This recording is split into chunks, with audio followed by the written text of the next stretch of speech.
Time now to focus on boxing, and I'm delighted to be joined in the studio by Manchester trainer and, of course, Manchester Evening News columnist Joe Gallagher. Joe, welcome. Hi. We'll start with Amir Khan then, and another great win for him at the weekend. Yeah, it was fantastic. No one expecting them to blow the kid out in 76 seconds.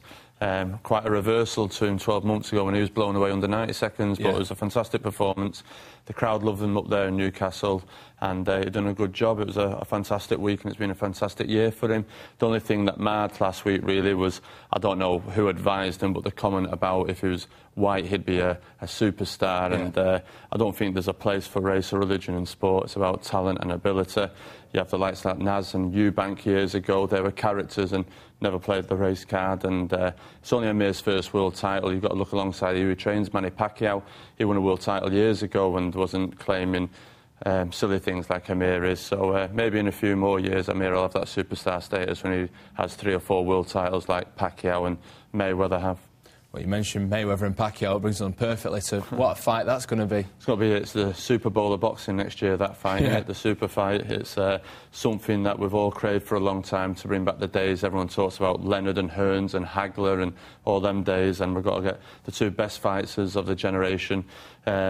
Shamefully, it's 2 of the people that have stopped Ricky Hatton going pound for pound, like, do you know what I mean? But it's got to be a fantastic fight, and who's not to say there'll be a rematch there? It's going to be a blockbuster. It's got to break all box office records, and it's going to be the must-see event of the year. Well, that's it. And 2010 already is looking like a promising year for boxing. Obviously, with Hatton's comeback, the potential of Pacquiao and Mayweather fighting each other, and not to mention a couple of your lads as well. You know, hopefully it's going to be a big year for you as well. I think people knocking boxing this year regarding the UFC and how a UFC, the best are fighting the best. Like I say, Mayweather, Pacquiao, they're doing it. The American promoters are talking to each other. The best are getting it on, and I just think now British boxing has got to carry on that now. Your Frank Warrens, Mick Hennessy's, Frank Maloney's, they've got to get around the table and get the John Murray Amir Khan fights made, and let's give the British fans what they want. But it's got to be a fantastic year, not just in British boxing, but in the North West and Manchester. Talk of Ricky Hatton's comeback was with Ricky over the weekend while we're in Ireland, with Matthew's win.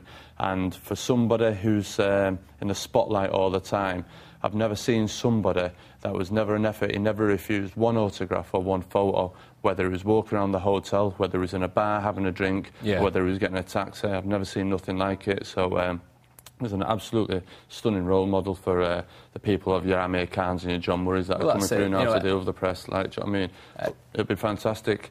And like I say, with him coming back next year, Amir Khan world champion, John Murray possibly winning the European title on a world title, Matthew Macklin, it's the best state Manchester boxing's ever been in the history of British boxing.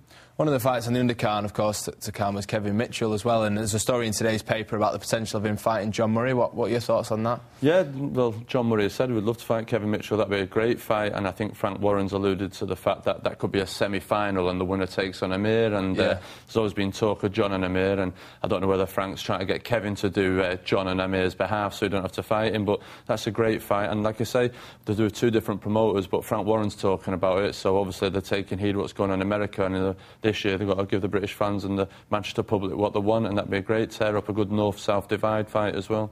Just quickly, Macklin's fight over the weekend, another win for him. Yeah, brilliant, fantastic. Like I say, he only had 10 minutes action in the ring this year, winning 2 belts in sensational fashion.